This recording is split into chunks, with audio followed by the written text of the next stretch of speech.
Bonjour, c'est Virginie Dubois, diététicienne nutritionniste. Dans cette nouvelle vidéo, je vous propose de discuter ensemble du petit déjeuner chez les enfants.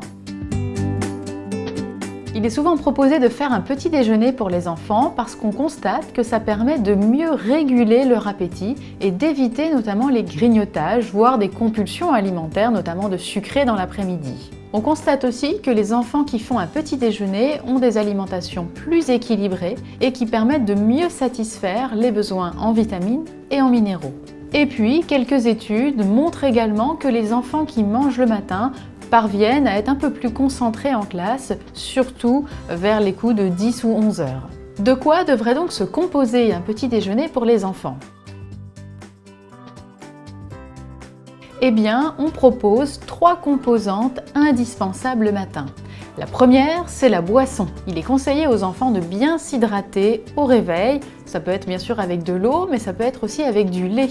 On propose un apport de produits laitiers. Ça peut être donc le lait qui ferait office et de laitage et de boisson, mais on peut également proposer des yaourts par exemple ou des petits suisses. Troisième composante indispensable pour avoir de l'énergie, des produits céréaliers. Vous pourrez donc proposer à votre enfant des tartines de pain, pourquoi pas du pain complet, mais aussi de la baguette, du pain de mie. Vous pouvez également leur proposer des céréales au petit déjeuner, comme par exemple des flocons d'avoine, mais également des pétales de blé ou de maïs.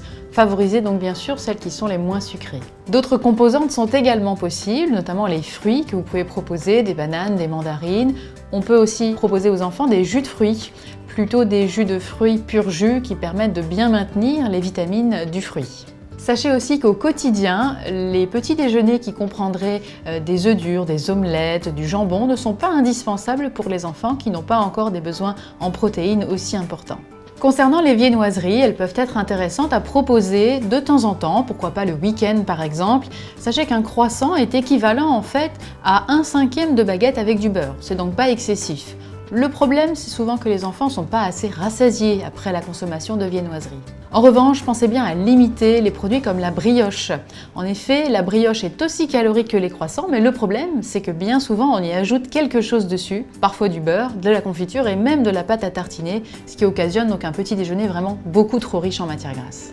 Concernant les pâtes à tartiner, elles ne sont pas néfastes pour la santé, sauf que bien sûr elles sont grasses et riches en sucre, donc il est préférable d'habituer l'enfant à ne pas en manger trop souvent et de le garder par exemple 1 à 2 fois par semaine. Alors comment faire maintenant si son enfant ne veut pas manger au petit déjeuner ? Il y a plusieurs explications possibles. La première, c'est souvent quand l'enfant n'a pas assez dormi ou a mal dormi, il se réveille au dernier moment, évidemment il n'a rien envie d'avaler. Donc pensez bien à coucher suffisamment tôt votre enfant et surtout à le réveiller assez tôt pour qu'il ait le temps de se réveiller, de se préparer et donc d'apprécier le petit déjeuner que vous lui aurez préparé. Autre point important, votre enfant a-t-il bien dîné ? En effet, des dîners trop riches, trop gras, trop copieux, qui seraient composés par exemple de fritures, eh bien, peuvent occasionner des difficultés de digestion, surtout si l'enfant se couche en digérant son repas. En effet, digérer en dormant occasionne bien souvent le matin une absence totale de faim, voire même parfois quelques nausées, qui feront que votre enfant n'aura absolument rien envie d'avaler. Et il y a aussi un autre facteur qui est très important, c'est montrer l'exemple. Si votre enfant vous voit boire un café au coin de la table et courir dans tous les sens sans même prendre le temps de petit déjeuner, eh bien ça risque de ne pas lui donner envie de manger lui aussi. Donc prenez toujours ce temps pour être avec votre enfant, faire une table agréable avec différentes composantes pour tout simplement lui donner envie de manger avec vous et de passer un temps agréable.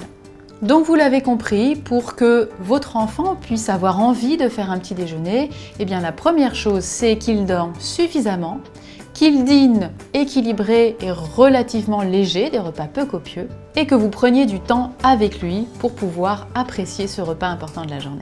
J'espère que ces quelques conseils vous permettront maintenant de bien profiter de ce petit déjeuner important pour la croissance de votre enfant. Et si vous souhaitez encore d'autres informations intéressantes, pensez bien à vous abonner à la chaîne Doctissimo Maman. Alors à bientôt!